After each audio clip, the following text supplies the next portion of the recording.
Grup Budaya Tionghoa berharap ke depannya gerakan komunitas ini memberikan manfaat yang besar demi menjaga tradisi dan melestarikan budaya sebagai bagian dari identitas masyarakat Tionghoa di Indonesia.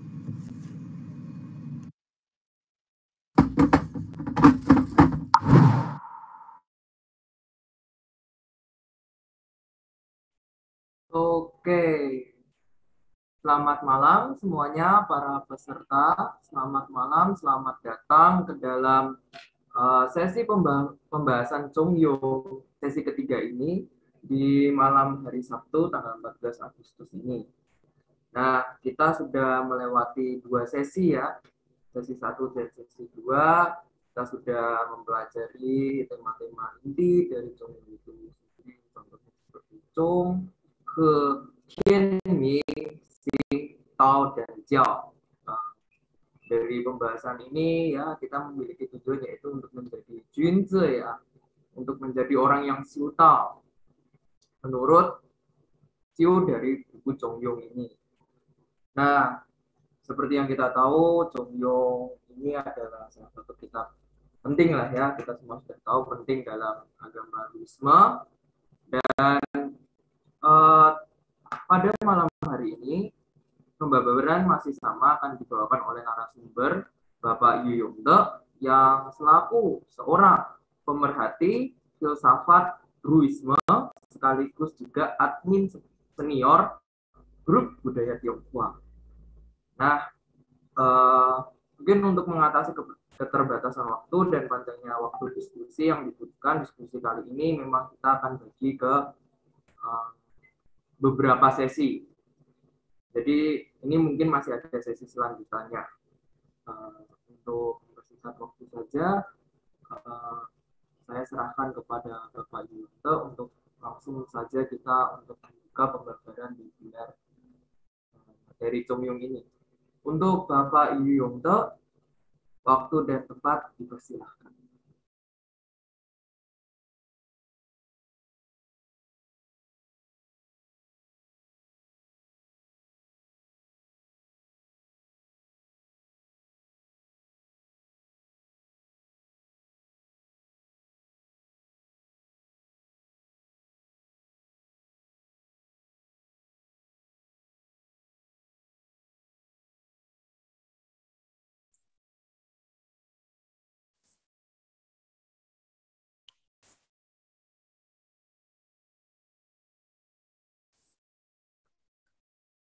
Oke, selamat malam semuanya.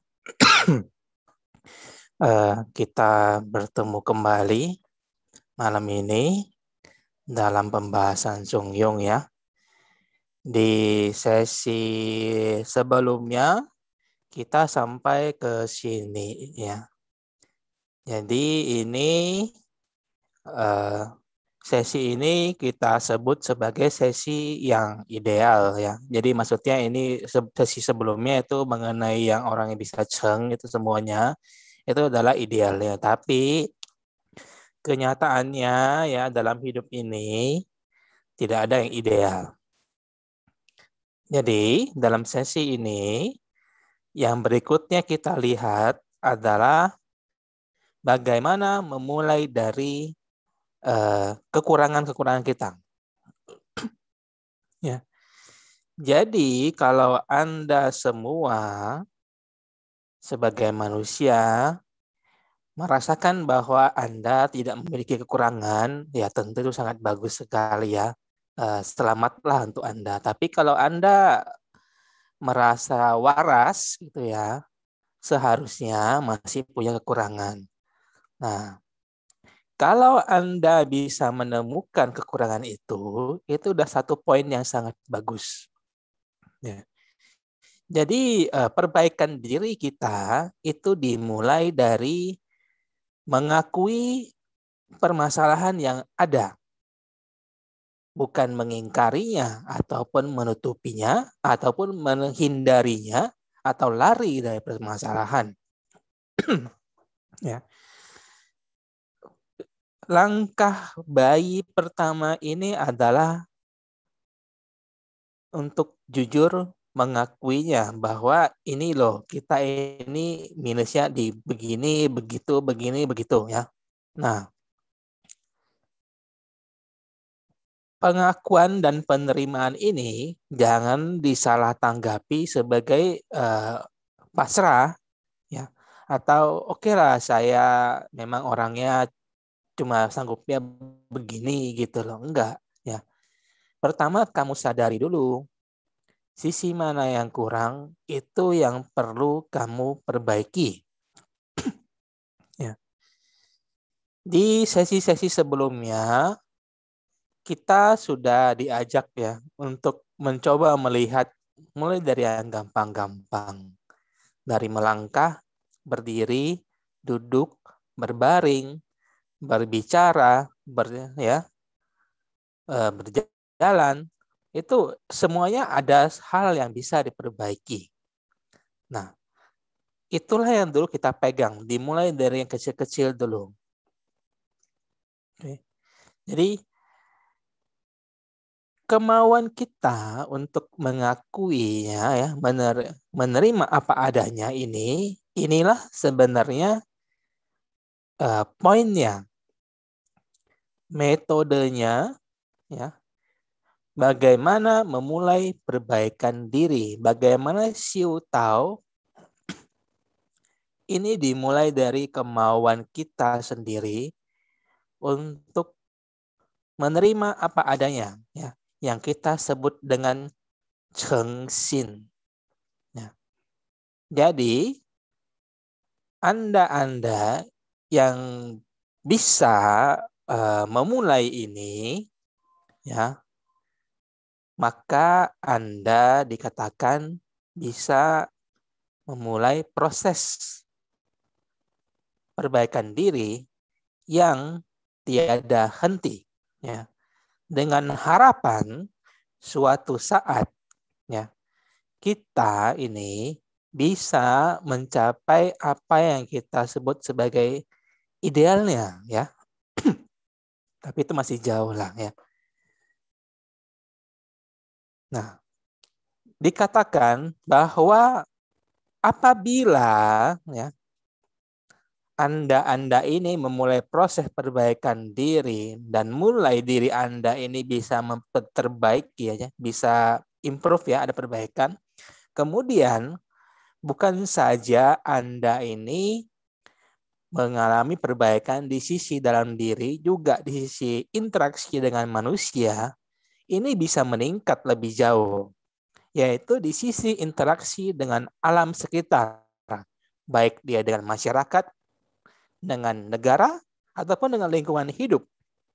Nah, dikatakan bahwa ada orang-orang yang telah mencapai tahapan ini, inilah sebenarnya orang-orang yang qualified, ya, yang bisa memiliki minimal kemampuan untuk memiliki kemampuan untuk memperkirakan, atau kita bilangnya kemampuan memprediksi atau forecasting atau meramal atau definisi yang di zaman dulu konkretnya orang-orang ini adalah mereka yang melakukan pukwa, yaitu kalau Anda pernah baca sejarah, yaitu orang-orang yang mempraktekkan I-Ching, baik dia melalui guratan di tempurung kura-kura ataupun melempar tulang ataupun kerang, ya.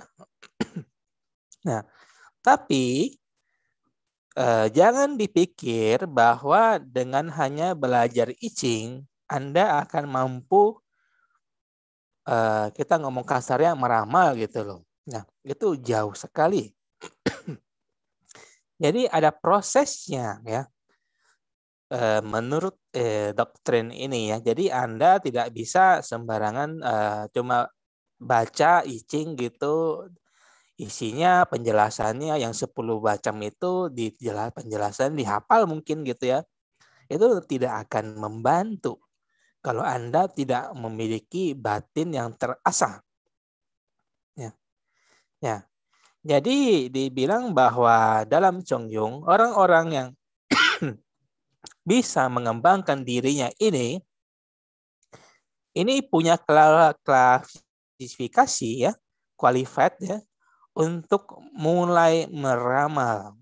Dan orang-orang ini di zaman dulu dikatakan itu, zaman dulu ya, itu dipakai untuk ya, hal-hal makro ya. Jadi bukan untuk menghitung Anda punya rezeki atau jodoh gitu ya.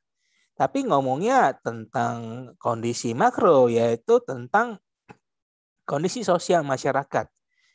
Yang kalau Anda mau relevansikan dengan zaman sekarang ya, kita bisa lihat bahwa ini adalah pekerjaan para ahli gitu loh. Mereka memperkirakan ya berdasarkan data-data yang ada ya.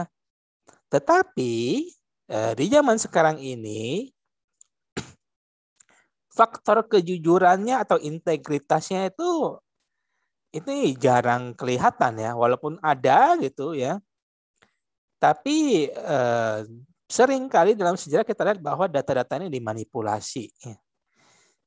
Jadi ini sedangkan dalam idealismenya seharusnya ya orang-orang seperti ini itu dimulai dari kejujuran ya. Jadi jujur lah gitu ya.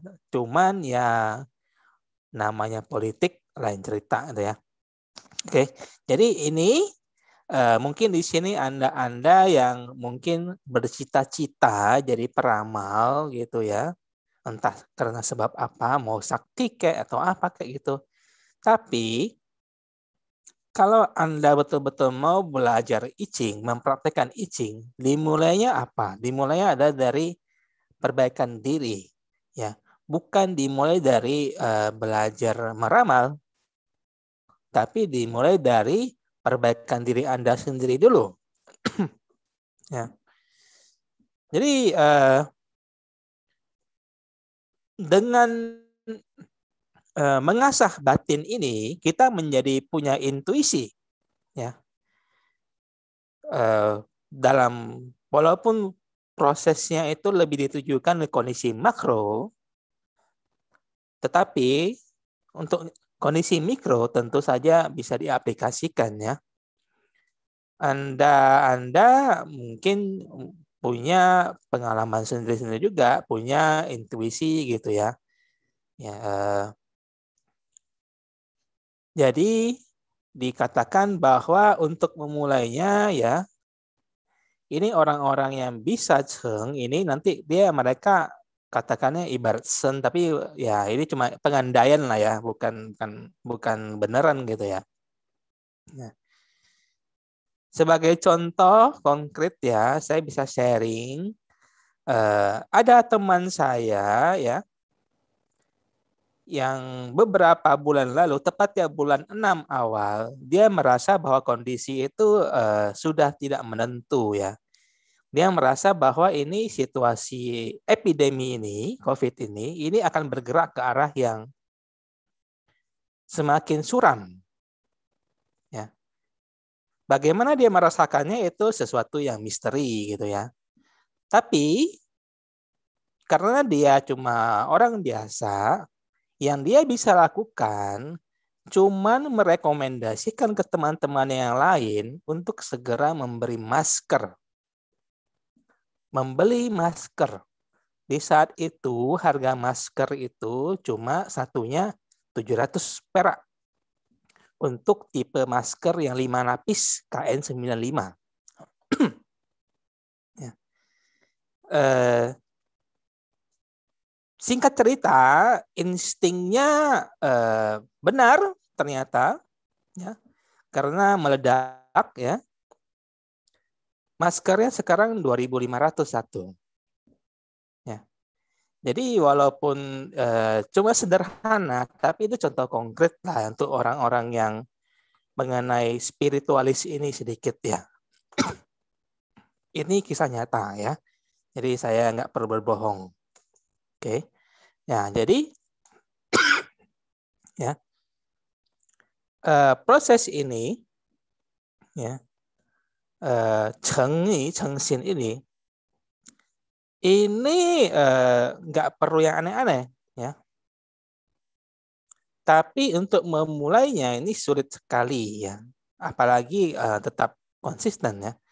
Jadi semuanya tergantung diri sendiri. Nggak ada yang bisa bantuin. Anda tidak bisa minta bantuan misalnya leluhur Anda, tidak bisa minta bantuan orang tua Anda, tidak bisa minta bantuan bodhisatwa gitu ya, tidak bisa minta bantuan Tuhan, nggak ada gunanya, ya. Karena memang ini berasal dan bermula dari diri sendiri, ya. Dari akar sampai ujung semuanya dari diri sendiri, nggak ada elemen luar untuk faktor Cheng ini, faktor kejujuran diri ini, ya.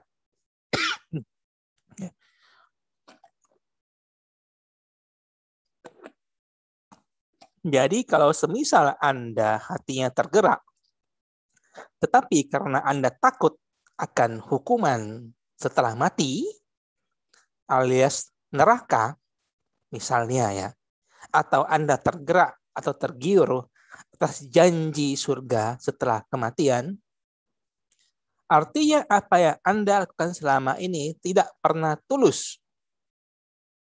Tidak pernah benar-benar tulus karena Anda melakukannya semua atas dasar reward dan punishment, atas dasar imbalan, pahala, dan hukuman. Ya. Ini adalah sesuatu langkah yang menurut Chong Yong tidak tepat, ya. Kalau menurut orang lain ya saya kurang tahu, tapi kalau menurut Chong Yong ini tidak tepat. Ya. Ini jadi baik Anda ini ngakunya Xiaoren kayak Jinse kayak apa kayak Tianze kayak segala. Jadi mulailah pertama ini cobalah pertama-tama untuk mulai belajar untuk menerima diri sendiri dulu. Jangan mengingkari diri. Ya. Terimalah apa adanya. Ya. Mau itu Anda merasa diri Anda punya kelebihan atau kekurangan, ya. Kalau Anda punya kelebihan, tidak perlu ditinggi hati. Kalau Anda punya kekurangan, Anda perbaikilah kekurangan itu. Anda terima dulu kekurangannya. Anda hadapi kekurangan itu dan mulai mencoba memperbaikinya. Ya. Jadi kemudian, ya, ketulusan ini, cengsin ini, ya, setelah Anda bisa terhadap diri sendiri, ya, sikap ini Anda mesti aplikasikan ke orang lain dalam hubungan dengan orang lain. Ya. Jadi setelah Anda bisa cengsin dengan diri sendiri dulu, ya, kemudian ada ke orang lain, ke orang-orang terdekat aja dulu. Jadi nggak perlulah bermain munafik, manis kata atau berbohong gitu, ya. Apa adanya lah dengan sekeliling Anda, tentu dengan untuk tujuan-tujuan baik, ya. Dari situ bertahap, ya. Itu nanti tahapannya setelah orang-orang terdekat Anda, ya, ke masyarakat, kemudian ke hal-hal lain, ke fenomena alam. Di situ nanti Anda akan bisa melakukan apa yang dalam Tasye, dalam itu buku lain, ya, Tasye disebut dengan kewu. Yaitu apa? Yaitu adalah Anda itu mempelajari esensi dari fenomena alam semesta ini, ya. Jadi Anda melihat satu masalah di alam, contohlah, ya. Contoh itu adalah misalnya daunnya jatuh, bergerak, tertiup ke kiri dan kanan. Kenapa begitu gitu loh, ya. Kalau Anda orang yang memang punya rasa ingin tahu, mungkin bisa berpikir sedikit, ya, entah angin kayak atau bagaimana gitu, ya. Dari angin Anda bisa tarik ini, oh ini anginnya kayak gini gitu loh. Bagaimana arah jatuhnya itu. Nah, kalau Anda punya bakat, ya mungkin ya Anda bisa meniru si Isaac Newton yang katanya karena dia merenungkan apel jatuh, ya, kemudian merumuskan apa yang kita sebut sebagai hukum gravitasi, ya, salah satunya. Nah, tapi kita nggak perlu seperti dia untuk bisa ya. Tapi kita apa adanya aja lah. Kita bisa ya bagaimana ya kita pelajarin gitu loh. Termasuk misalnya dalam hubungan dengan orang lain. Misalnya Anda merasa marah kepada orang ya. Dengan Cheng ya, Anda bisa menyelidiki kenapa sebenarnya Anda itu marah sama dia. Di mana sebabnya? Apakah kemarahan itu perlu? Berapa lama kita perlu marah? Bagaimana mengakhiri atau mencari solusinya ya? Misalnya seperti itu. Oke. Nah, jadi ya. Jadi kepada orang lain ya dan diri sendiri ya, untuk sesama diri sendiri ya. Jadi untuk kepada manusia lah gitu ya. Jadi kita ngomongnya sama manusia, kita butuhnya kemanusiaan Ren ya. Jadi dalam proses ini ya. Jadi seperti tadi disebutkan bahwa kita kalau sama manusia kita ya ngomongnya manusia. Ini penjelasannya kurang bagus ya karena ini kan teksnya kurang panjang sebenarnya Chong Yong ini ya. Jadi baru-baru ini ya itu ada penggalian, tapi sebenarnya bukan baru-baru ini, di dekade tahun 80-an ya. 80-an di Kotian Chujian ya, Kotian Chujian. Jadi di Gua Kotian itu ditemukan penggalian arkeologis itu batangan bambu. Salah satunya adalah topik yang berhubungan dengan Chong Yong. Mereka ngomongnya apa? Ngomongnya adalah ini. Ngomongnya Seming ya, dia bahasa ngomong mengenai Tianming gitu ya. Seming, Xiu Tao itu semuanya dimulai dari satu kata, dia bilang. Yaitu dari Qing. Yaitu Ren Qing. Jadi dia perasaan manusia ya. Nah ini teks ini karena termasuk teks baru ya, itu jarang sekali orang yang tahu ya. Ini dia itu intinya adalah bahwa segala yang kita omongkan itu Ren, Xiu Tao kayak apa, Seming kayak apa, semuanya itu dimulai dari satu kata yaitu Qing. Baik Anda itu xiao kepada orang tua itu semua udah dapat Qing ya. Jadi Anda xiao sama orang tua itu bukan cuma sebagai instruksi ala kadarnya gitu loh ya.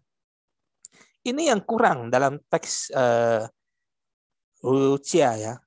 Bukan berarti nggak pernah ada gitu ya. Ada, cuma karena huru hara zaman dulu ya banyak yang hilang gitu loh.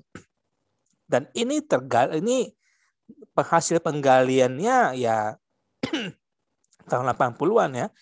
Salah satunya yaitu jadi bahwa ada elemen yang disebut Qing yang berperan sebagai elemen dasar atau fondasi ya.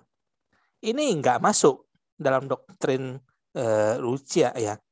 Karena ini kayaknya sih teksnya hilang gitu. Maksudnya karena waktu sejarah lah gitu ya. Jadi kita dalam hubungan dengan manusia ya, dengan baik itu dengan orang tua kita atau orang lain, itu semua kita sebenarnya ngomongnya dimulai dari Qing dulu. Tahu yang kita ngomong dari kemarin-kemarin 3 sesi ini semua, mau itu Tian Tao kayak Ren Tao kayak apa, semuanya dimulai dari mana? Dimulai dari Ren Qing. Dari apa? Dari perasaan manusia, emosi perasaan manusia. Bagaimana Anda membangun hubungan xiao dari anak dengan kasih sayang dari orang tua, semuanya dimulai dari Qing dulu. Jadi Anda jangan mimpi kalau Anda punya anak, mengharapkan anak Anda xiao, tetapi Anda dan anak tidak punya Qing. Tidak punya kedekatan emosional. Itu tidak akan pernah terjadi. Cuma ada di film saja, misalnya dia bapaknya dipisah dari dia bertahun-tahun dari kecil, ketemu dia berbakti gitu. Bullshit, nggak akan terjadi gitu ya. Qingnya nggak ada sama sekali. Okay. Jadi ini yang kurang, yang itu yang, dan ini ada hasil penggaliannya, ada di Museum Hunan ya, batang bambunya itu. Ya. Teksnya kebetulan saya nggak bawa ya, saya juga punya arsip tulisannya ya, nggak panjang tulisannya, tapi tulisannya penting ya. Ini mengenai doktrin yang hilang kita ngomong ya. Nah, sedangkan terhadap fenomena ya, tadi kan terhadap manusia ya. Terhadap fenomena kita pakainya apa? Pakainya adalah kebijaksanaan. Ya. Jadi satu yang sama, satu dengan dimulai dari Cheng ini sama orang kita pakai Ren, sama fenomena kita pakainya kebijaksanaan.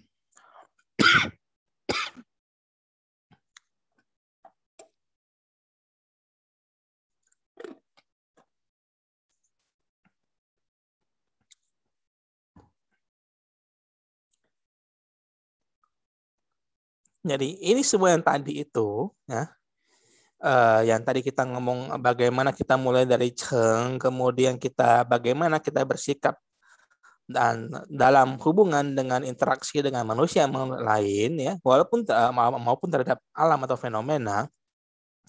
Jadi inilah sebenarnya ya adalah apa yang kita sebut sebagai Ming Ming Te, yaitu sebenarnya kita menemukan kembali Ming Te kita ya, yaitu apa yang kita sebut dengan Shuai Xing ya. Ya. Jadi inilah Te yang ada dalam Xing kita sebenarnya ya. Jadi cara kita melihat diri kita sendiri dulu ya. Kemudian baru cara kita berinteraksi dengan dunia luar ya. Dan ini selalu senantiasa terjadi ya. Dan Anda tidak bisa berhenti sesaat pun sebenarnya. Mau Anda jalankan atau tidak, ini terjadi setiap hari, setiap saat ya. Makanya dibilang, jadi proses itu, jadi Anda jangan kecil hati dulu merasa bahwa tidak bisa gitu ya. Karena memang ini sebagai sebuah proses belajar perbaikan yang prosesnya tidak akan bisa berhenti. Mungkin saja sampai Anda meninggal nanti ya. Gitu ya. Jadi ini proses belajar yang nggak akan berhenti gitu ya. Nah, ini kemudian bagian selanjutnya ini adalah perumpamaan apa yang dimaksud dengan tiada henti itu ya. Jadi di perumpamaannya dikasih beberapa perumpamaan. Perumpamaan pertama adalah ya mengenai konsep apa yang dulu mereka kenal dengan bumi, dengan langit ya. Pertama kita lihat dulu ini adalah mengenai tiada hentinya. Maksudnya apa? Biasanya ya, maksudnya adalah ya literal ya. Jadi ini penjelasan panjangnya sebenarnya nggak perlu terlalu panjang lebar kita jelaskan ya. Jadi ini ngomongnya intinya adalah dia oke lah, ini perbaikan ini proses ini nggak akan bisa berhenti dan terus menerus berputar-putar itu aja ya. Tapi ya walaupun itu saja nggak banyak yang bisa gitu loh ya. Nggak banyak yang mau sebenarnya, bukan nggak bisa ya. Nggak banyak yang mau ya. Ya. Jadi proses ini lama-lama ya kalau Anda macam ngumpulin celengan di duit ya makin lama makin banyak gitu loh ya. Nih jadi diebarkan adalah bagaikan luas tebalkan bumi dan bagaikan langit tinggi cemerlang ya. Nanti kita lihat dia maksudnya apa gitu ya. Nanti ada batas dia bilang ya. Oke. Jadi seperti inilah yang harus kita lakukan gitu ya. Ini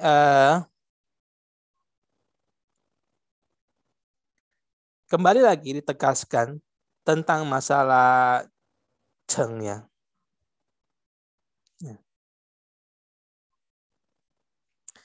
Jadi proses alam semesta ini dia bilang semuanya Cheng itu ibarat seperti itu. Ya. Jadi alam nggak pernah nipu kamu gitu loh. Karena dia nggak perlu nipu kamu gitu loh ya. Jadi dia Anda bisa menikmati hidup saat ini, menikmati hasil alam semua. Dia juga nggak perlu nipu Anda ya. Apa adanya alam. Ya, misalnya kita manusia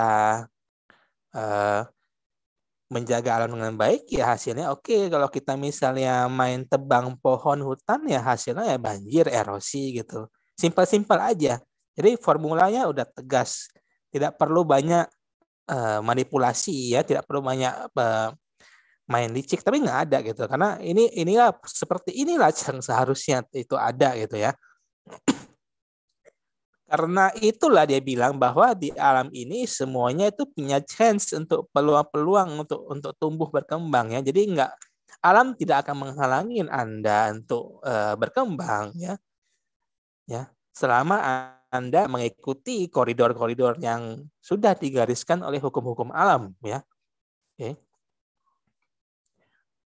Ya. Jadi dia perumpamaan yang tadi itu bagaimana kita mengumpulkan perbaikan diri kita kan dimulai dari kecil-kecil tuh.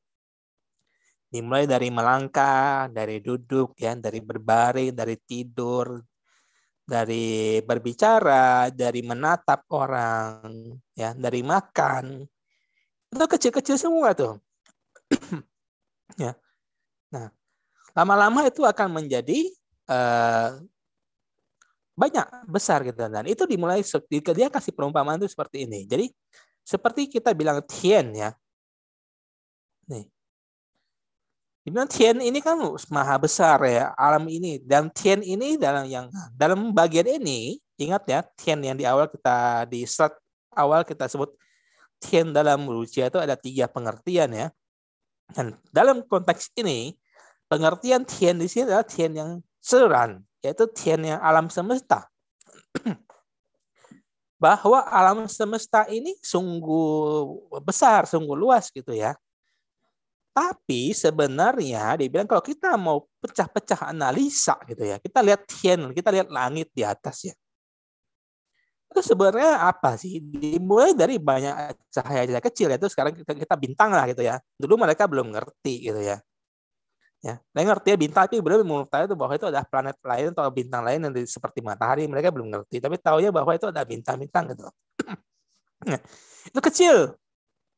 Satu bintang itu kecil. Ya kan dari bumi kelihatannya kecil sekali ya. Tapi kalau itu dikumpulin semua, ya, itu nggak terhingga jumlahnya.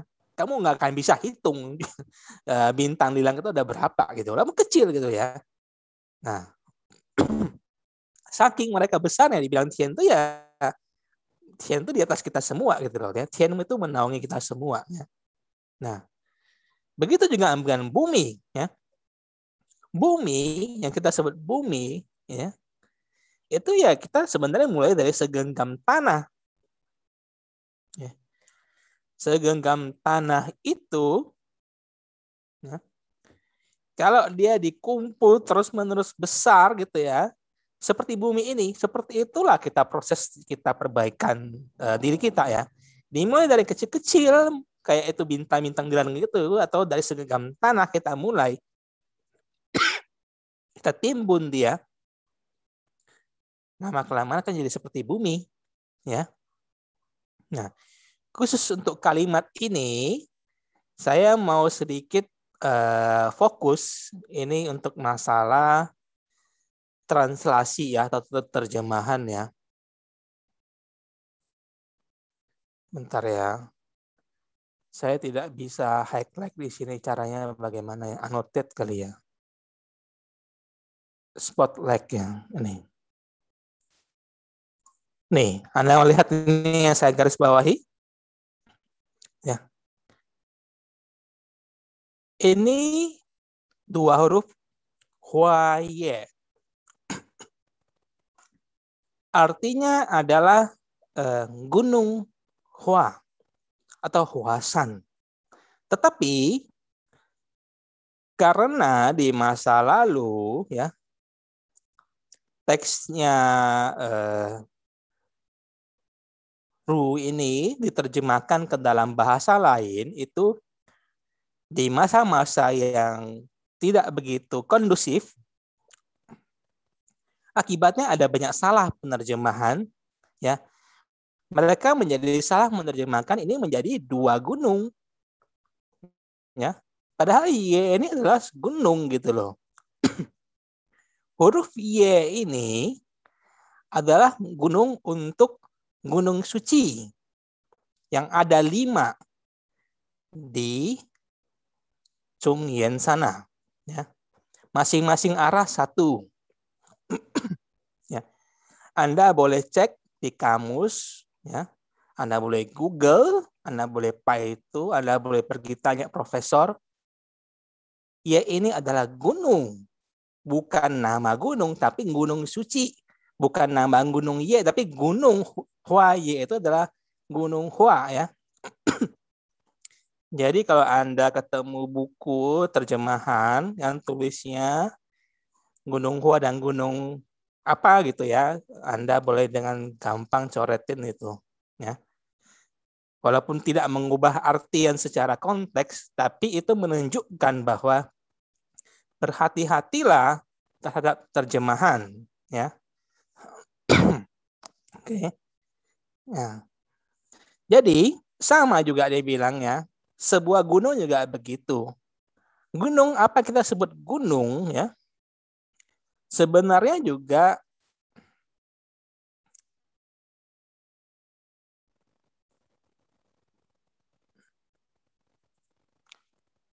gunung itu sebenarnya juga dimulai dari batu-batu, gabungan batu, ya. Seperti itu prosesnya, ya. Jadi sekali lagi ditegaskan lagi, ini untuk perumpamaan bagaimana kita melakukan perbaikan diri, ya.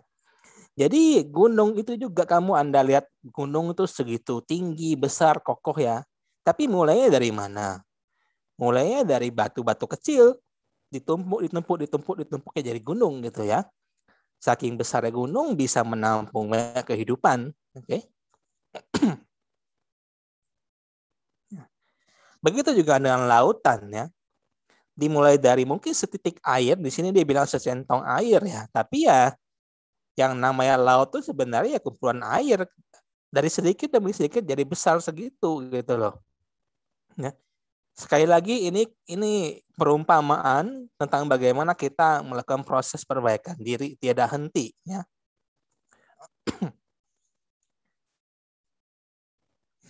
Ya, jadi sebagai seruan penutupnya bagian perbaikan diri, dia bilang bahwa Tianming ini di dalam secingnya itu sebenarnya tak terhingga, ya. Jadi itulah makanya karena tidak terhingga itulah karena dia maha besar, maka kita sebut dengan Tian, ya. Jadi kenapa Tian itu dipuja oleh orang zaman dulu? Karena begitu, karena maha besarnya. Ya. Jadi simpelnya seperti itu. Nah, bagian berikutnya ini, tadi itu yang segmen tadi sudah selesai, ya. Segmen tadi adalah segmen perbaikan diri, itu sebenarnya sudah selesai. Inti dari Chongyun sebenarnya sampai situ, tapi yang belakang-belakangnya ini adalah segmen pujian dan segmen seruan, ya. Ini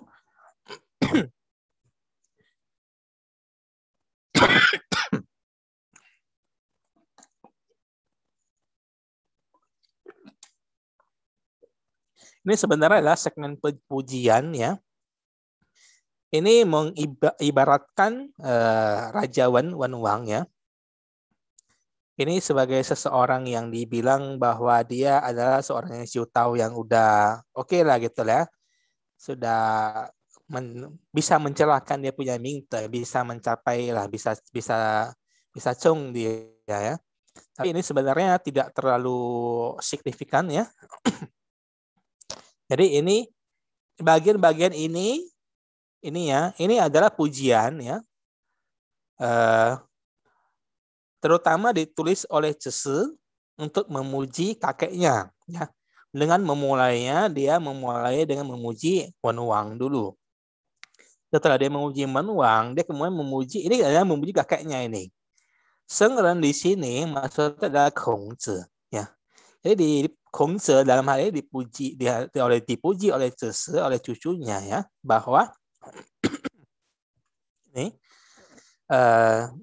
pujiannya yaitu ya mencapai tahu segala macam gitulah ya, ya. Jadi Anda bisa baca di sini ya. Saya juga agak malas sebenarnya ya mengenai masalah pujiannya karena tidak esensial gitu ya.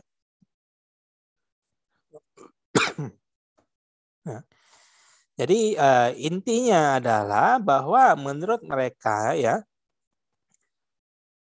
untuk Cheng Tao ya Anda harus siu te dulu ya. Jadi te-nya dulu, elemen te-nya itu nggak lepas daripada tahunnya ya. Kemudian ini kembali lagi ke bawahnya ini adalah faktor pujian kepada Gongze ya. Jadi ini udah faktor pujian, ini memberikan contoh kepada kita bagaimana Gongze dulu ya. Dia itu nggak ragu untuk bertanya ataupun mempertanyakannya. Jadi Gongze orangnya itu dia kita memberikan rangkuman sikap Gongze itu adalah hao xie yaitu gemar belajar. Ya. Sikap gemar belajarnya Gongze ini membawa dia untuk kemudian suka bertanya dan mempertanyakannya. Dalam satu kasus di Lunyi ya, Gongze dibilang memasuki miao leluhur ya, bio leluhur ya. Itu udah nggak salah itu upacara Tailao. Ya, upacara penghormatan leluhur yang besar ya, yang biasanya dilakukan oleh raja gitu ya. Dia masuk ke kuil. Begitu dia masuk, dia melihat, dia tanya sana sini, ini untuk apa? Ini bagaimana caranya? Ini untuk apa? Untuk apa? Nah, orang-orang Uru yang di Miao itu, yang lainnya, ingat ya, pada zamannya Gongze yang disebut orang Ru itu adalah pelaku ritual. Jadi di dalam Miao itu ada banyak orang Ru selain Gongze sendiri. Ya. Atau Gongze masuk ya, dia tanya-tanya, orang-orang Ru yang lain kemudian mencibir dia. Katanya kamu ini serba tahu. Tapi kok masih tanya-tanya gitu. Ya. Nah, Gongze kemudian menjawabnya apa? Dia bilang, walaupun saya tahu ya, tapi saya harus memastikannya kembali dan saya bertanya justru sesuai dengan etika. Karena ini bukan bio yang saya urus. Jadi siapa tahu Anda itu semuanya melakukan dengan cara lain. Jadi saya harus mesti menghormati aturan yang ada di depan Anda gitu. Ini sesuai dengan etika, sesuai dengan Li. Gitu. Nah, contoh kasus ini menjelaskan bagaimana Gongze itu ya, walaupun Anda mungkin merasa dia seorang guru yang bagus, tapi dia tidak pernah ragu untuk bertanya atau mempertanyakan ya. Nah, begitu juga kita ya. Tujuan Zese menuliskan di sini adalah supaya kita meneladani dia. Ya. Bagaimana kita itu belajar dari sikap seperti itu untuk melakukan pengembangan diri ya, untuk melatih diri kita ya. Sampai kalau bisa hal-hal yang paling detail sekalipun, yang remeh sekalipun gitu ya. Bukan berarti kita buang waktu ya. Tapi ada hal-hal yang memang perlu kita pelajari supaya kita mengerti esensinya, oke? Okay?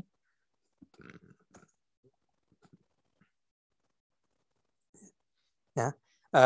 Jadi kalau Anda bisa seperti itu, oke, bagus ya. Nah, ketika Anda bisa ya, tentu Anda mendapatkan hasil. Ya. Hasil dari itu baik itu berupa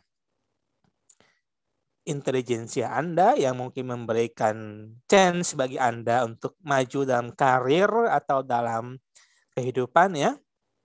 Nih. Tapi apapun itu, setelah Anda berhasil atau tidak mendapat hasil, setelah Anda berada di posisi yang lebih baik, selalu ingat untuk jangan tinggi hati. Ya. Itu kuncinya ya. Jadi selain Anda itu dimulai dengan ketulusan ya, ketulusan itu mungkin memberikan hasil atau tidak, Anda harus selalu ingat untuk tidak tinggi hati ya. Juga kalau Anda merasa tidak mendapatkan hasil, jangan terlalu mengeluh ya, atau mencela ataupun menjilat ya, atau membangkang. Tapi biasanya di bawah tuh sukanya menjilat ya, pai mapi lah ke atas ya gitu ya. Nih, jadi dengan begitu ya, Anda dikatakan bisa berkontribusi untuk dunia ini. Ya. Kalau Anda syukur bisa join ke pengelolaan negara, jadi pejabat, oke lah, syukur, bagus gitu. Tapi kan kita kan mesti realistis ya. Kita manusia modern tentu sedikit mungkin yang mau betul-betul join atau berkarir di bidang kenegaraan. Tetapi Anda bisa berkontribusi ke dunia tanpa harus ikut dalam pemerintahan. Ya. Jadi Anda baik dalam keadaan baik ataupun buruk pun, ya, apa yang Anda lakukan sebenarnya itu mempengaruhi. Ya. Jadi Anda misalnya dengan patuh Anda membayar pajak, itu saya sudah membantu. Ya. Atau Anda dengan patuh tidak melanggar hukum dengan sengaja, itu sudah sangat membantu. Ya.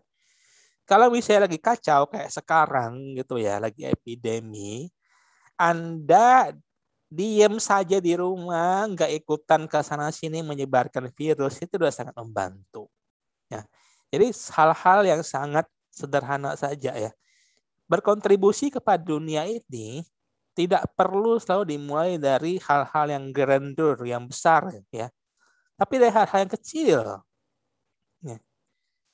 Anda mengajari anak Anda menjadi orang yang baik, itu sudah satu kontribusi. Dan kontribusi itu tidak kecil ya. Karena Anda menghasilkan manusia yang baik. Oke. Ya. Jadi seperti inilah yang sebenarnya dimaksud ya, yang dalam di sini dituliskan dalam kitab Sajak ya, mengenai memiliki pengetahuan dan kebiasaan, dan ini sebagai untuk melindungi diri, untuk jadi dipakai, terpakai ya untuk perlindungan diri ya. Nah, segmen berikutnya adalah segmen seruan ya.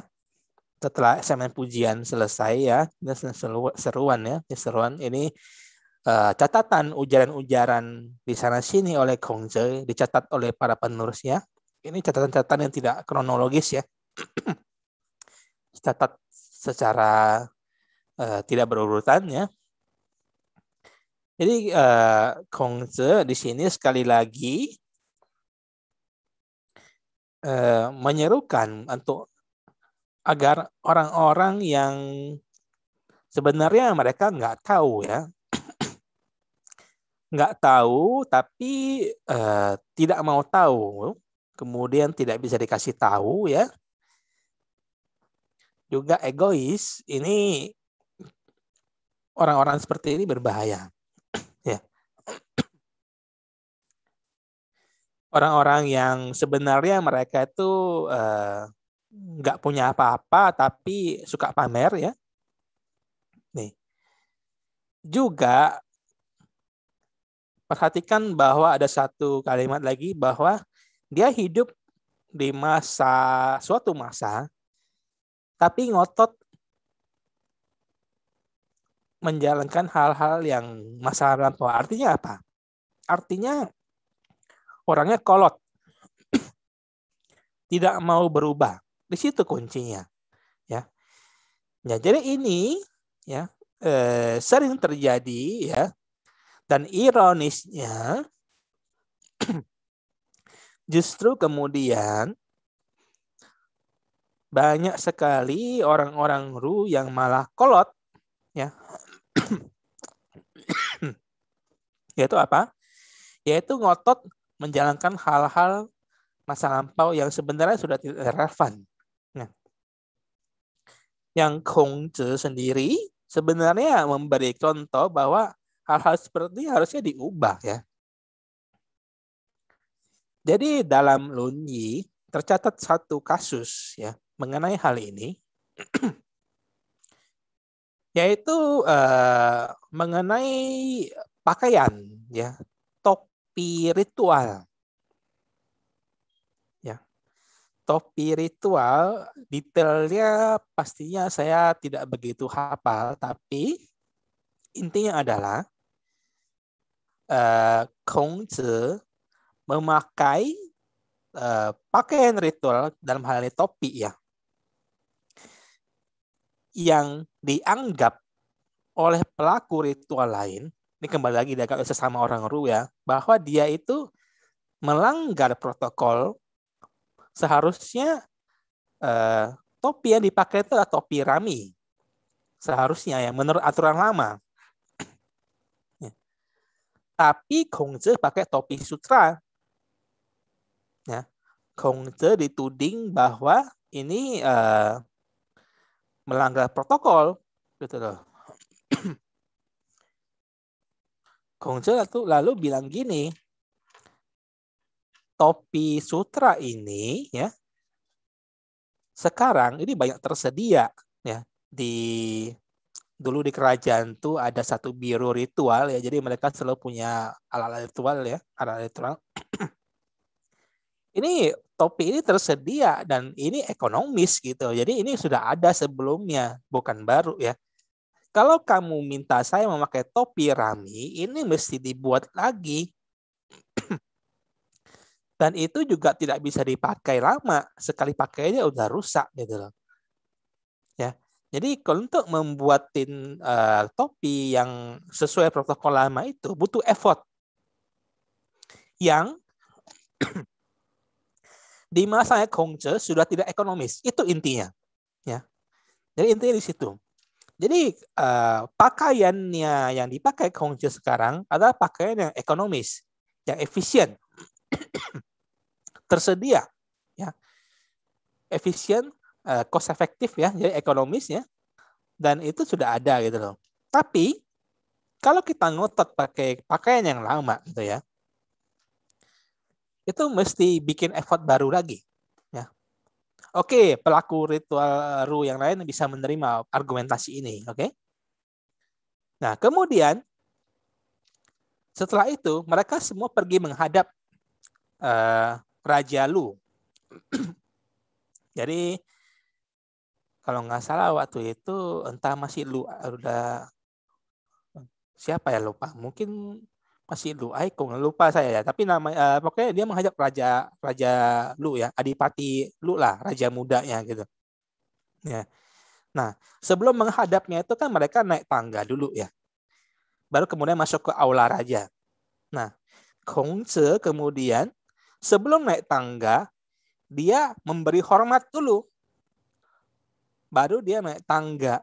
Sedangkan pelaku ritual lain naik tangga aja sampai ke dalam aula dia baru memberi hormat. Nah, Kongzi kemudian membalas mereka, kamu itu tidak sesuai dengan protokol lama gitu loh. Maksudnya tidak sesuai dengan protokol, harusnya kamu memberi hormat dulu di bawah, baru kamu naik gitu kan. Nah, yang diomongin begitu nggak nerima, dia bilang gitu, tadi kamu masalah topi, kamu pakai aturan baru. Sekarang saya menghormat di dalam aula juga pakai aturan baru. Kan boleh saja, kamu boleh, kenapa saya tidak boleh? Kongzi menjawab begini, masalah topi Beda dengan masalah protokol penghormatan. Kenapa kita menghormat dari bawah? Dia bilang karena itu ada esensinya. Karena memang posisi kita di bawah gitu loh. Ya.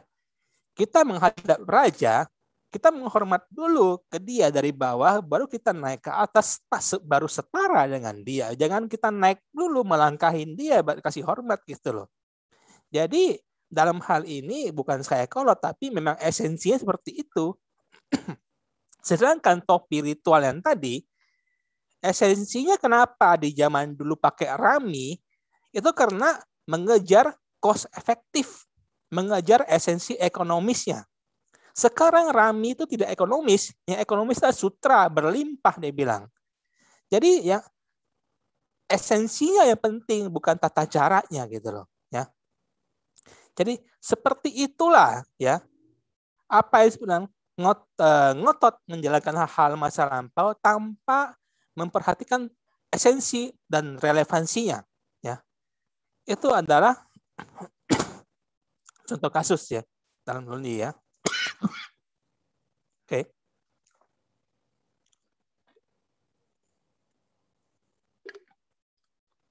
Nah, bagian berikut ini adalah bagian yang paling menarik menurut saya ya.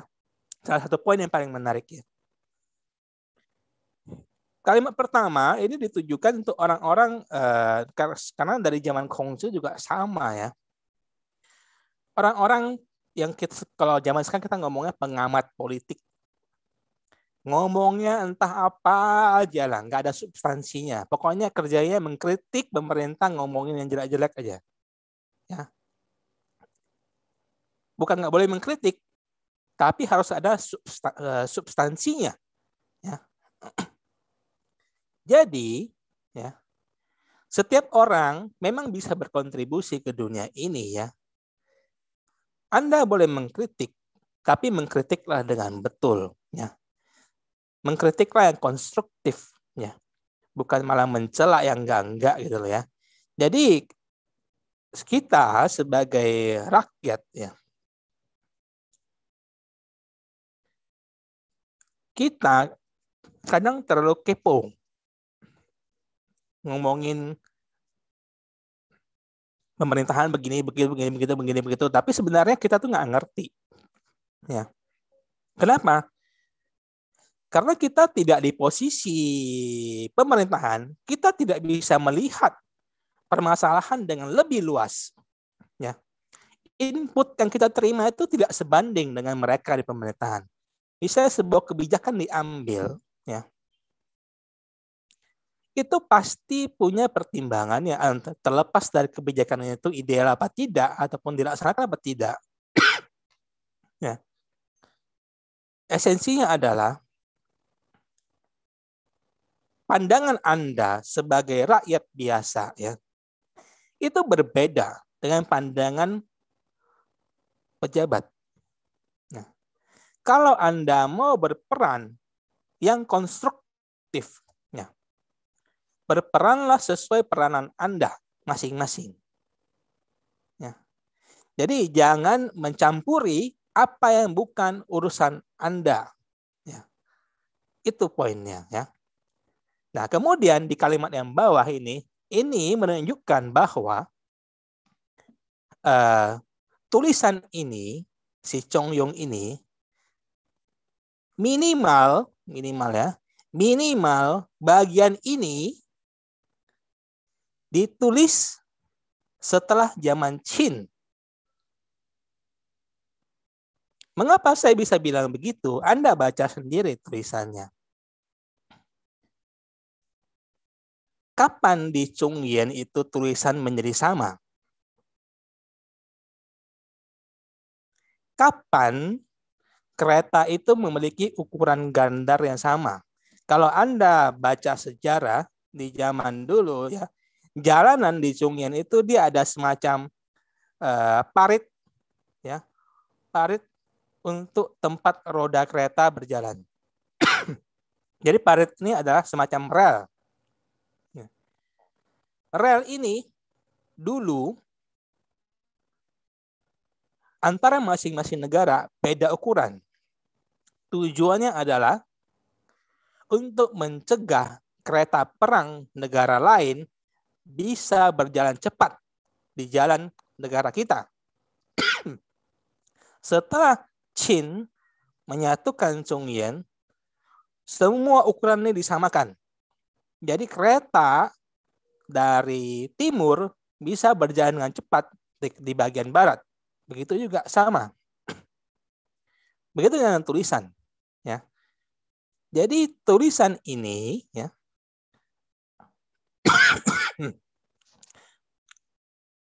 minimal bagian ini, saya nggak ngomong semua ya, saya mau minimal bagian ini adalah ditulis di zaman Han. Ya. Jadi ini satu poin yang jelas-jelas tertulis ya, yang bisa Anda baca sendiri. Oke. Nah, jadi untuk berikutnya, ini adalah mengenai nasihat mereka kepada orang-orang yang menjadi pejabat. Nah, jadi menurut mereka ya jangan sembarangan mengubah kebijakan gitu ya. Kalau dalam bahasa kenegaraan sekarang, jangan main sembarang bikin kebijakan. Jadi hari ini A, besok B segala macam. Ya. Nah, bagi Anda yang bukan pejabat, ya tentu hal ini kurang relevan. Tapi Anda bisa menarik kesimpulan di sini bahwa di posisi manapun ya, jangan mencari-mencari lah gitu ya, jangan plan ya. Jadi kalaupun yang di bagian yang penggalan berikutnya dibilang gini kan, kalau Anda tidak punya tidak punya taute ataupun punya taute, Anda punya tapi tidak memiliki jabatan gitu lah maksudnya. Kalau Anda nggak jadi menjabat, jangan ikutan bikin kacau istilahnya gitulah ya. Jangan Anda karena merasa Anda punya kemampuan, kemudian Anda menghasut orang-orang. Ya, ini secara konkret saya tahu beberapa orang yang seperti ini kerjanya tiap hari bikin tulisan yang agitatif. Agitatif itu tulisannya menghasut massa. Ya. Saya nggak perlu sebut nama, saya kenal sendiri orang-orangnya, tapi ya seperti itulah kurang lebih ya.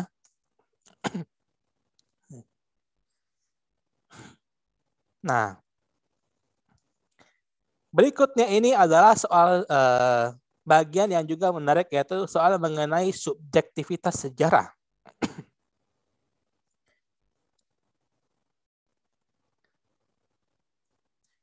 Jadi gini ya, Kongzi kan dia turunan orang Yin, turunan orang Shang lah ya. Walaupun dia hidup di zaman Zhou ya, dia bilang bahwa memang dari data arsip sejarah kita bisa baca ini. Zaman Xia itu protokolnya begini begitu ya.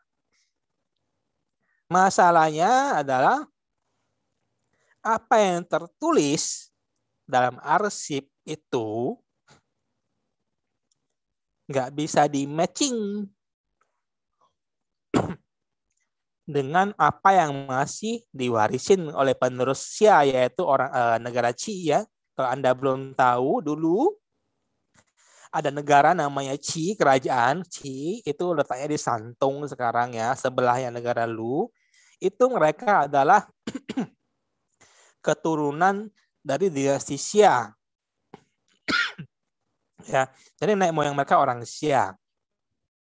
Ya. Memang protokol Xia masih ada tertulis ya di kitab-kitab lama di zamannya Kongzi. Cuman itu nggak bisa di matching lagi dengan apa yang ada di Qi ya.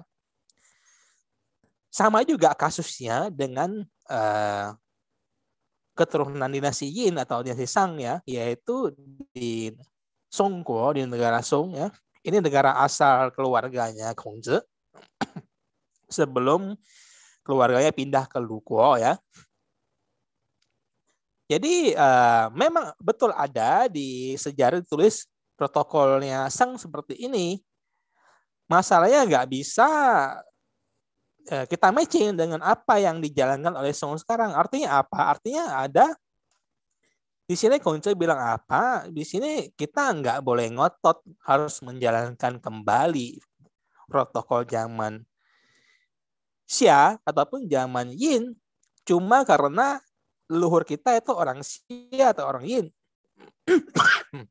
Ya. Dia bilang sekarang zaman Zhou. Ya. Yang dipelajari itu sekarang semuanya adalah Li-nya Zhou. Zhou Li. Jadi, apa yang kita praktekkan pun seharusnya adalah Zhou Li. Ya. Jadi ini sama juga dengan zaman sekarang.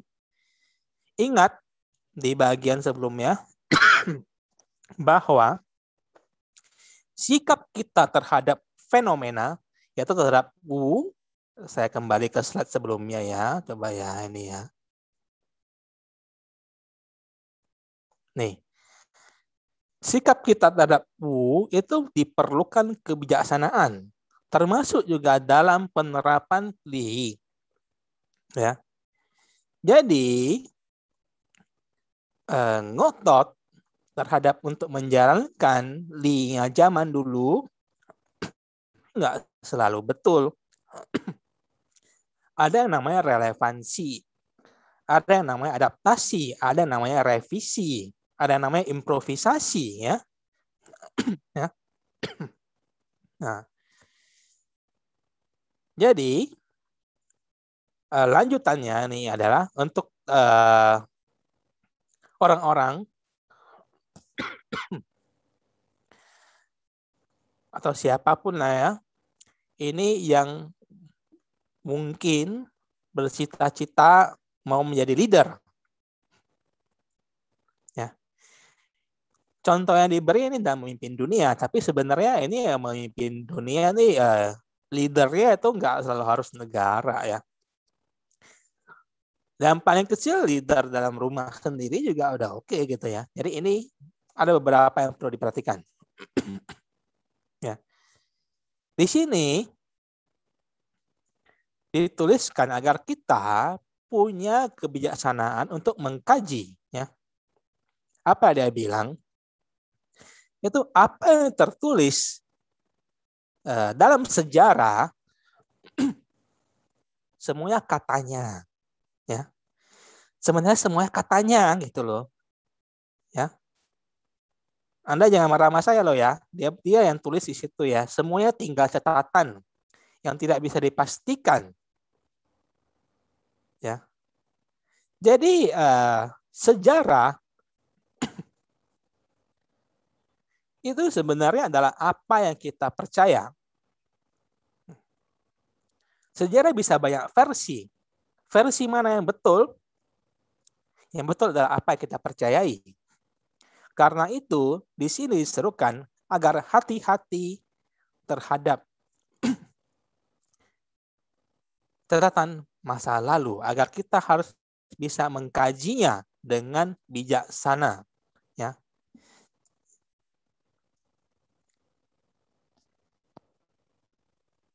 Nah, jadi kepercayaan ini, ya, kepercayaan ini sebenarnya adalah yang paling penting. Ya. Ya. Tadi di slide sebelumnya saya ada menyinggung tentang rencing, yaitu siu tahu kayak apa kayak semua kita mulai dari semua namanya kita ngomongnya dari qing. Ya, dari perasaan. Jadi Anda mau menjadi leader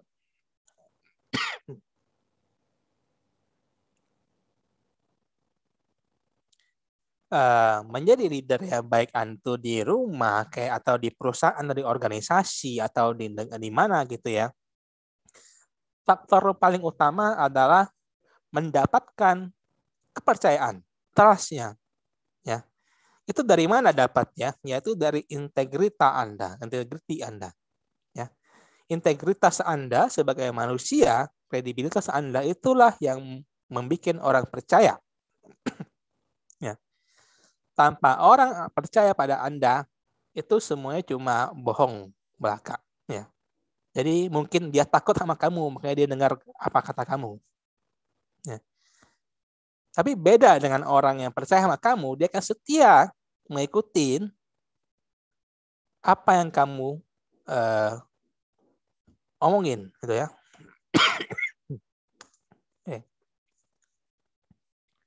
Nah, jadi seorang cince hendaknya memulai proses Yu Tao-nya itu, yaitu dari dirinya diri sendiri dulu. Ya.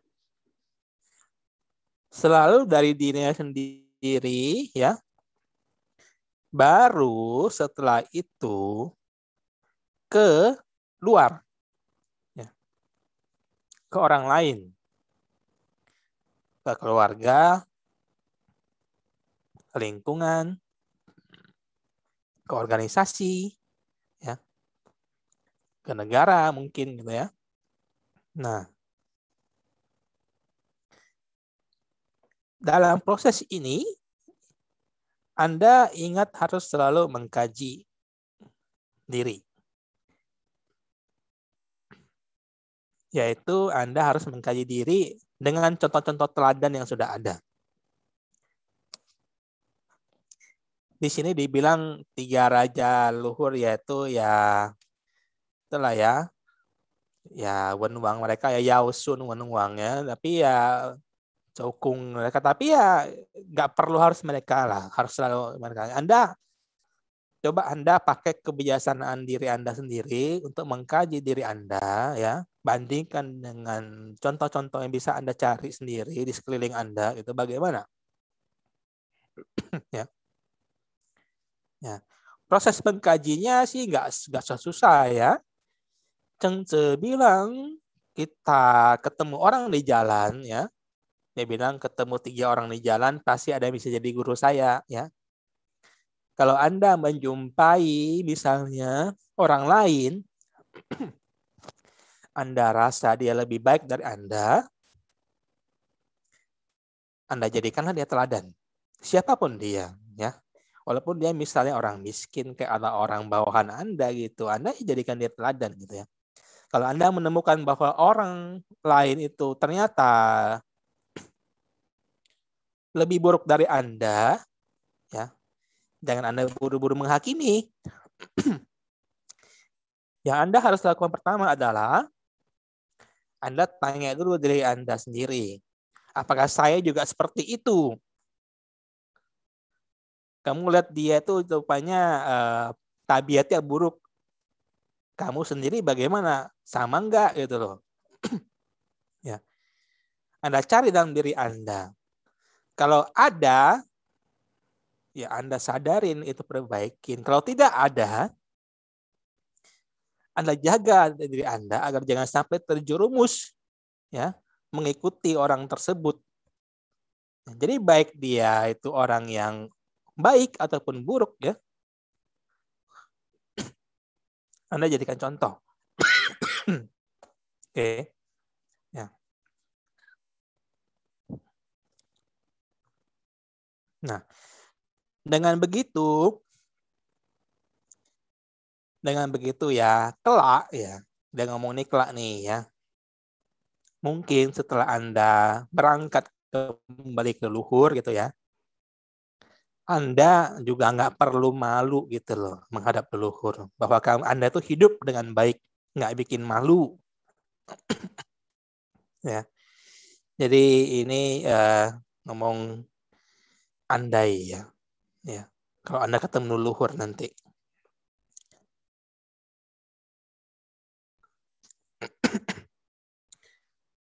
Dengan begitu juga ya, Anda mungkin nanti ya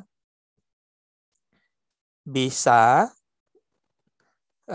mengikuti para orang suci yang dalam kasus ini adalah maksud dia adalah Indonesia adalah ajarannya Kongzi ya. Jadi Anda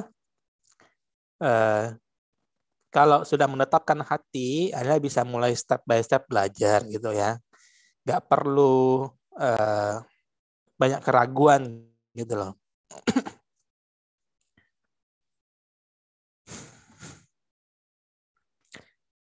Jadi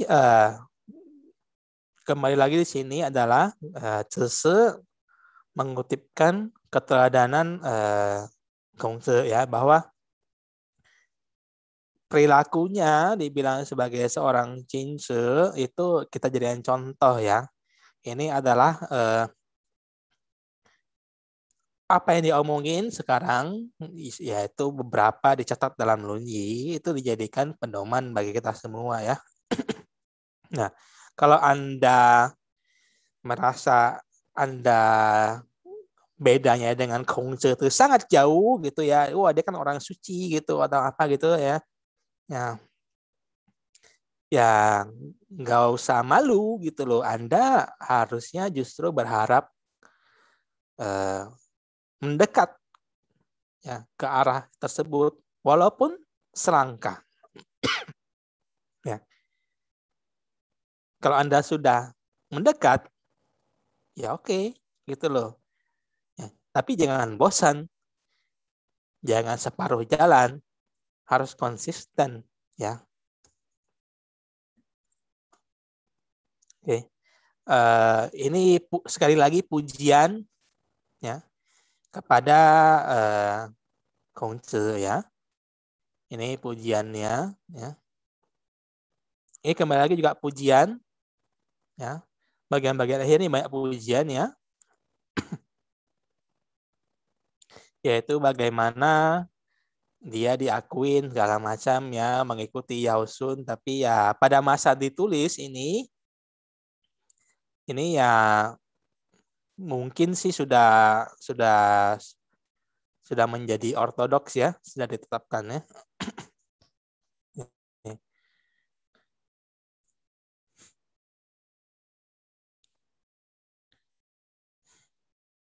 Jadi ini pengandaiannya terhadap jasa-jasanya ya. Jadi dia bilang jasanya si Yao bagaimana, yaitu Yao itu meletakkan dasar peradaban kita ya. Dimulai dari Yao Sun ya.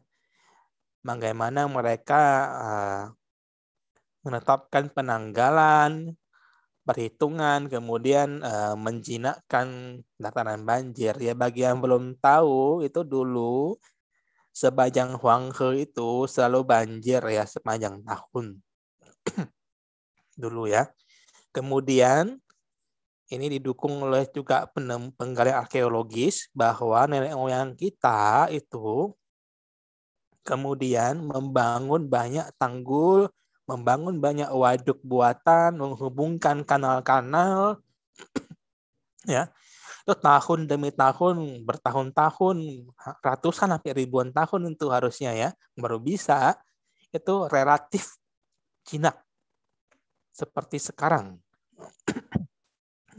Anda bisa lihat bulan lalu, minggu lalu lah itu di Henan, hujan sebentar saja itu walaupun lebat sekali itu langsung banjirnya gila-gilaannya. Ya dulu ya seperti itu juga. Gitu. Ya. Oke, ini pujian semua.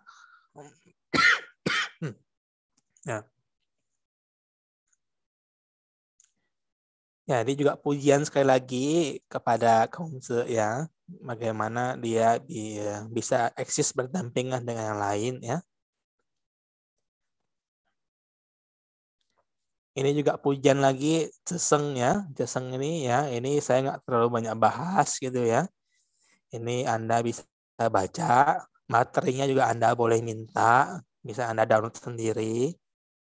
Oke. Nih. Ini pujiannya juga, lanjutan pujiannya ya. Nah, ini sebenarnya ada pujian, tetapi ini kembali menegaskan bahwa konsep orang-orang yang bisa ceng, ya, bisa ceng itu sebenarnya orang-orang yang qualified ya untuk mengatur dunia ini, walaupun idealnya ya secara ideal itu jarang ada yang bisa gitu ya. Nih. Ini kembali lagi dikutip dari Secing ketika ikut puisi. Ya, ini untuk kembali lagi untuk memuji Kongzi. Ya.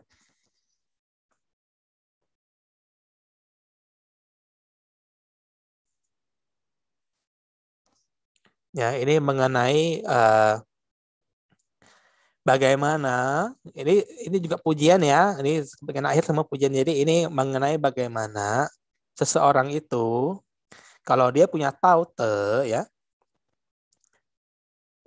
Anda nggak perlu pamer pun ya, Anda diam saja pun orang akan tahu gitu loh ya. Jadi Anda nggak perlu ngomong, Anda sembunyi pun tahu gitu orang bahwa oh ini orang baik gitu loh, orang suci ya gitu ya. Jadi sebenarnya gitu ya, justru orang-orang seperti itu yang betul-betul siu tahu ya. Jadi orang-orang seperti yang nggak ngomong besar gitu ya. Kalau Anda jumpa orang yang omong besar, suka ngomong bahwa dia sudah suci, dia sudah baik, berhati-hatilah ya. Karena justru biasanya orang seperti itu biasanya munafik ya.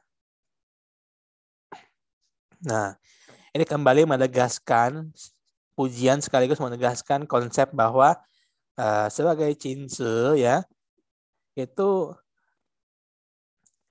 bahkan hal-hal terkecil pun itu kita tidak jangan terbiasa memelihara keburukan ya. Jadi jangan terlena di dalam keburukan gitu ya. Jadi seperti misalnya banyak orang itu kalau orang nggak ngelihat dia ya, dia akan melakukan hal-hal yang walau kecil sebenarnya hal-hal yang buruk ya. Contoh lah misalnya ya, mencuri-curi lihat barang orang lain gitu loh tanpa izin. Walaupun orang itu ya, karena orangnya nggak ngelihat, orangnya nggak tahu gitu loh. Itu barang orang, kita sebenarnya tidak berhak, tapi kita diam-diam curi lihat atau curi pakai gitu ya. Karena orangnya nggak tahu gitu ya. Itu sebenarnya walaupun kita suatu saat itu akan termanifestasi ya, akan ketahuan gitu. Ya. Juga dalam hal ritual ya, ini sangat relevan terutama dengan masa sekarang. Banyak orang yang dalam bersembahyang itu semakin besar, semakin megah, semakin oke gitu ya. Idealnya adalah Anda nggak perlu banyak omong ya, nggak perlu wah-wahan gitu loh. Ya, nggak perlu banyak pengumuman ya bahwa Anda itu sembahyang ya.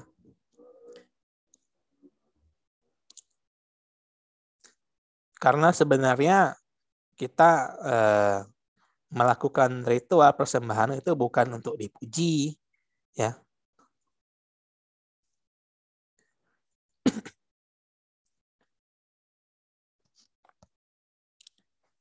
Ya ini mengenai masalah tinggi hati ya. Jadi kalau kita semua ngerasa kita siu tahu dalam prosesnya, ingat selalu jangan tinggi hati, oke? Okay? Nih, Kongzi dalam beberapa catatan juga menekankan bahwa ya penting itu bukan penampilan atau suara yang indah ya. Jadi penampilan cantik, ganteng, tampan, suara manis, indah, ya, itu nggak menjamin kualitas diri. Oke, jadi Anda jangan menghakimi orang lain dari penampilan luar. Ya. Dibilang itu sebenarnya dimulai dari hal-hal yang kecil, ya. Itu ringan.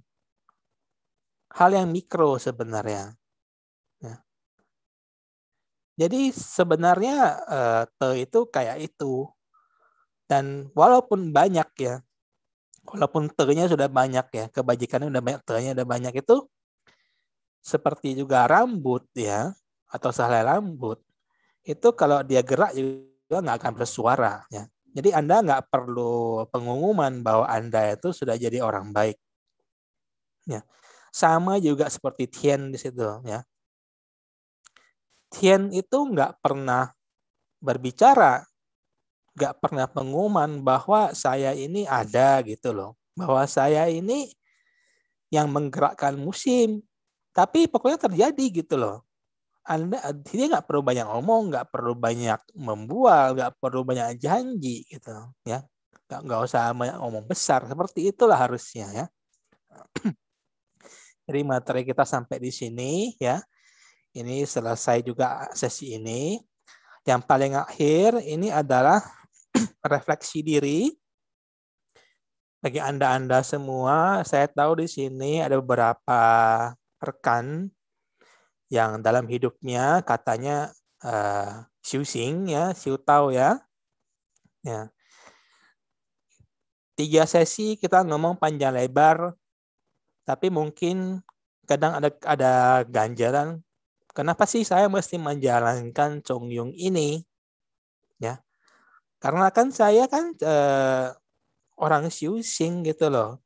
Tujuan saya bukan kayak gini, tapi ya Anda coba berkaca dulu pada 4 kalimat ini. Ya. Kalau Anda betul orang Xiu Xing, ya, saya nggak perlu banyak menjelaskan kalimat ini, ya. Kalau Anda tidak bisa membacanya, jadi mohon maaf, Anda bukan Xiu Xing, oke? Jadi sampai di sini aja dulu, oke? Terima kasih. Kalau ada pertanyaan silakan. Mohon maaf ya kalau ada yang menyinggung gitu, oke? Terima kasih. Oke, ya, jadi bagi para peserta webinar Chongyun ini selesai sampai sesi ketiga. Rencananya sih masih ada sesi selanjutnya, ternyata sudah selesai di sesi ketiga ini. Tunggu pembabaran yang bagus sekali, ya. Kita dari Chongyun ini kita istilahnya bisa mengkaji diri sendiri untuk menjadi, ya, bagi kita para masyarakat lah, kita bisa menjadi orang yang lebih mengetahui diri sendiri menggunakan siutao untuk kita bisa mana ya, memberi arti dalam kehidupan ini. Jadi kita pakai siunya pakai siu Chongyun, dan di Chongyun ini kita diberitahukan banyak dari aturan, dari cara, dari pemahaman, dari sejarah pun kita dikasih tahu supaya kita bisa melihat kebajikannya dari sejarah itu, dari diberi aturan-aturan yang sudah diberi, pemahaman-pemahaman yang sudah diberi. Oke, kita sekarang sudah selesai, kita akan masuk ke sesi tanya jawab. Jadi bagi para peserta yang memiliki unek-unek atau yang memiliki keganjalan ingin bertanya, silakan untuk memberi pertanyaan saja. Atau yang masih ada yang kurang paham, bisa langsung ditanyakan saja. Silakan bagi para peserta.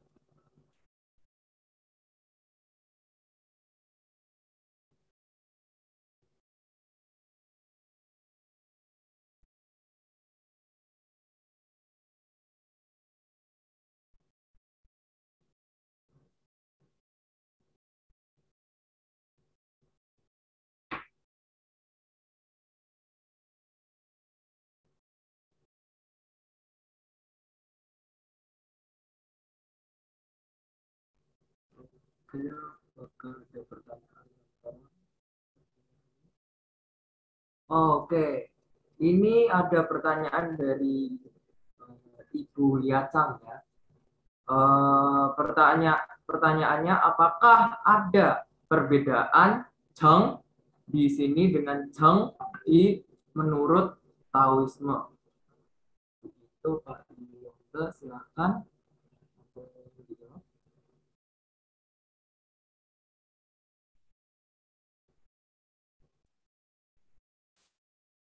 Cheng ya maksudnya ya di sini ya Chengxin ya.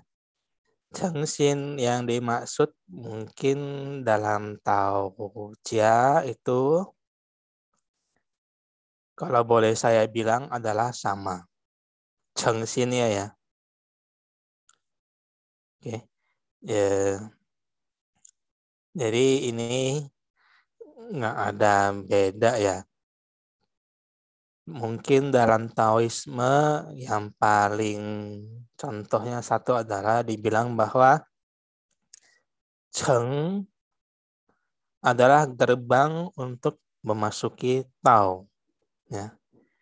Jadi sama juga di sini di Chongyong juga bahwa akar dari semuanya adalah dengan mulai Cheng. Nah, saya kira bisa menjawab ya. Tuh.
Oke, tas. Oke, saya ulang lagi. Jadi pertanyaan saya, kalau Chongyun ini tuh ada tidak kesannya untuk jadi diperbolehkan tidak? Jadi kita istilahnya kayak agama misionaris lah. Jadi eh, kalau ada orang yang misalnya tidak mengerti tentang kitab Chongyun, boleh tidak kita untuk mendoktrinisasi orang yang tidak mengerti itu?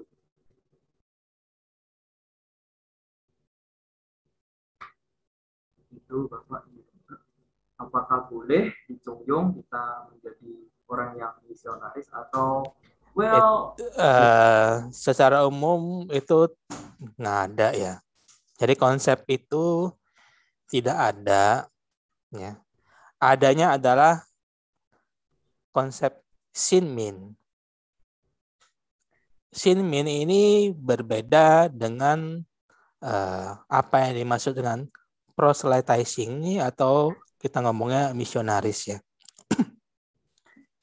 Proses proselytizing ini adalah ada unsur memaksakan kepercayaan kita kepada orang lain dengan tujuan agar orang lain ini mengikuti apa yang kita kabarkan ke dia. Ya. Sedangkan Sinmin di sini ini tidaklah bertujuan agar Anda mengikuti pahamnya orang yang melakukan proses Sinmin ini. Ya. Sinmin ini prosesnya adalah berkontribusi untuk memperbaiki ya, kondisi orang lain, baik dalam lingkup mikro, yaitu sekitar atau keluarga, ataupun dalam lingkup lebih makro, yaitu lingkungan ataupun kenegaraan. Ya. Jadi proses Shinmin ini adalah memperbaiki diri pihak lain, bukan membuat orang lain mengikuti kepercayaan kita. Di situ bedanya. Saya kira bisa menjawab ya. Gitu. Tapi bukankah kalau begitu akan bisa jadi kalah saing dengan istilahnya agama yang misionaris gitu. Jadi yang istilahnya tadi memaksakan untuk orang mengerti. Jadi hasilnya nanti bisa jadi Tungjung ini bisa terlampaui. Jadi banyak orang malah lebih istilahnya mengerti istilahnya kitab dari agama misionaris lah. Gitu. Manusia ini punya apa yang kita sebut zehui, kebijaksanaan. Ya. Tetapi tidak semua manusia itu sama. Ya. Dalam Rucia diibaratkan ya, mereka yang punya zehui, yang bisa berpikir itu seperti angin. Ya. Sedangkan min, rakyat yang mayoritas berpikir atas dasar kebutuhan hidup. Ya, ngomong kasarnya, mikirnya bersemprot gitu ya. Itu bagaikan rumput. Nah, jadi ke arah mana rumput ini bertiup bergoyang adalah akibat dari angin ini. Para kaum angin ini, ya, kalau mereka tidak meniupkan, ya rumputnya tidak bergoyang. Kalau dipanen paksa orang lain, yaitu adalah kenyataan yang terjadi. Ya. Jadi, secara konseptual, doktrin-doktrin seperti Rucia ini tidak akan melakukan proses misionaris. Ya. Kalau dibilang kalah, ya ini sebuah kenyataan yang tidak bisa kita bantah. Tetapi, ya, seiring dengan berkembangnya kebijaksanaan manusia itu akan mencari, ya, mencari kembali, menggali apa yang tetap baik, ya, itu akan tetap baik. Jadi konteksnya bukan jumlah kalah menangnya ya, tapi kembali ke kualitasnya. Oke, nggak ada gunanya Anda misalnya meraih banyak umat, tapi umatnya semuanya nggak ngerti mau ngapain gitu loh ya. Cuma menjadi sumber dana kasarnya. Ya bolehlah Anda bilang sumber dana ya. Tapi dengan begitu berarti Anda sudah mengkhianati idealisme yang seharusnya Anda pegang. Nah, artinya Anda sudah menjadi palsu. Nggak berarti lagi ya. Jadi boleh saya sampai di situ ya harusnya ya. Oke. Oke, saya paham. Ini penjelasan yang kompleks sekali. Cuma saya ada satu pertanyaan lagi nih. Terakhir ya, kalau ada yang tanya nih, kayaknya nggak ada yang penasaran.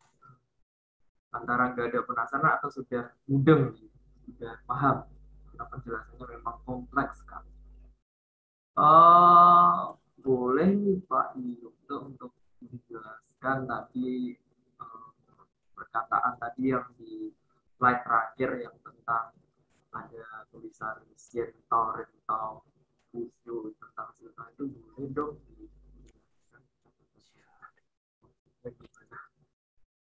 Yang terakhir itu dia bilang kalau Anda bertekad untuk xiu tian tao, ya, pertama Anda harus xiu dulu rentaunya, ya. Apabila Anda tidak bisa xiu rentau, ya, maka tian tao-nya itu akan jauh, ya. Atau Anda bisa luo xie tao, terjerumus ke dalam tao yang tidak benar, ya. Tapi ya ini kata mereka. Tergantung Anda mau percaya tidak percaya, Anda setuju tidak setuju. Anda setuju ya bagus. Tidak setuju juga bagus, ya. Cuma ini sebagai refleksi diri aja, ya. Buat Anda yang merasa mau siu tahu. Oke. Ini kutipan, ya, dari kata orang, ya. Oke, begitu ya. Ya, ya. Orangnya namanya Kun Yang. Saya ingat selalu itu. Karena memang perlu ya kita untuk, misalnya kita dalam setiap hari pun kita juga silutau, maupun itu kecil atau besar, kita tetap ada silutaunya. Yang penting kita paham, kita sadar silutau. Kalau tidak sadar tidak ada juga. Oke, masih ada pertanyaan lagi dari peserta, silahkan.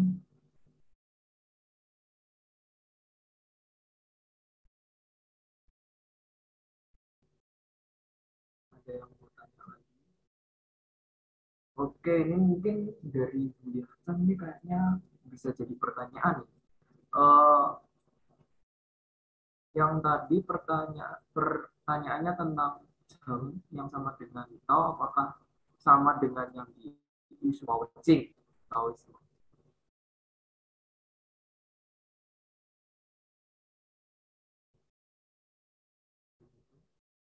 Hurufnya sama, ya. Apakah artinya bedanya yang satu di Tungyong, yang satu di Wismawecing? Artiannya juga menurut saya sih sama, ya.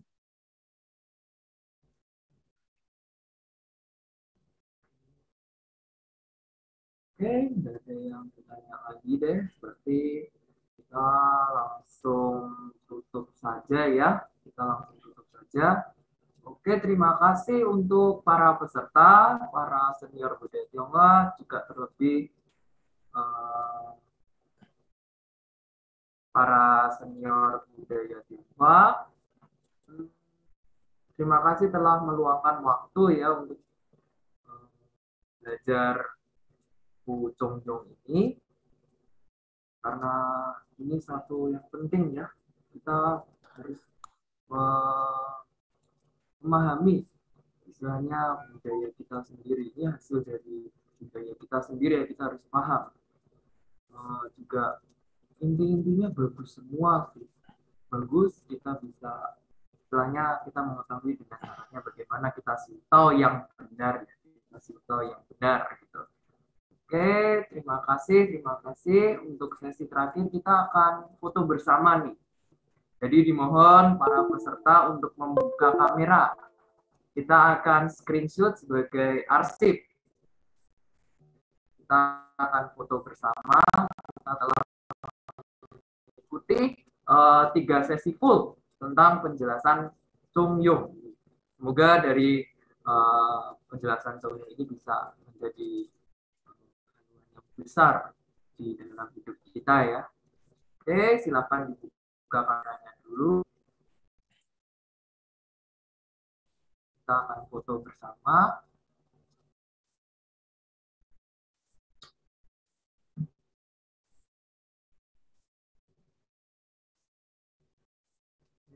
Apakah sudah semua? Kalau sudah, saya serahkan kepada panitia untuk men-screenshot-nya.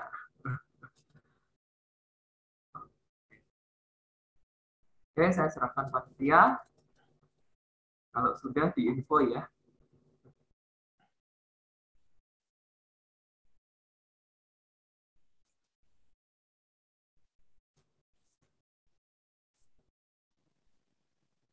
Oke, sudah dari sudah.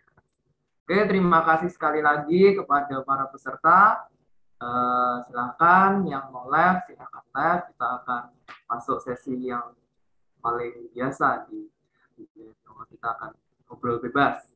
Jadi yang mau live silakan live. Selamat beristirahat, selamat merenungi lagi apa yang telah diajarkan, mereview lagi apa yang telah diajarkan dari buku Chongyong ini, supaya bisa menjadi haluan besar dalam hidup kita. Oke, terima kasih. Saya Christopher Fernando, izin undur diri. Selamat malam. Selamat malam semuanya. Saya ya undur diri. Baik Teteng Tien. Silakan. Selamat malam. Selamat malam. Wei-de Dongtian. Selamat malam. Recording stopped. Terima kasih Bang Gayung.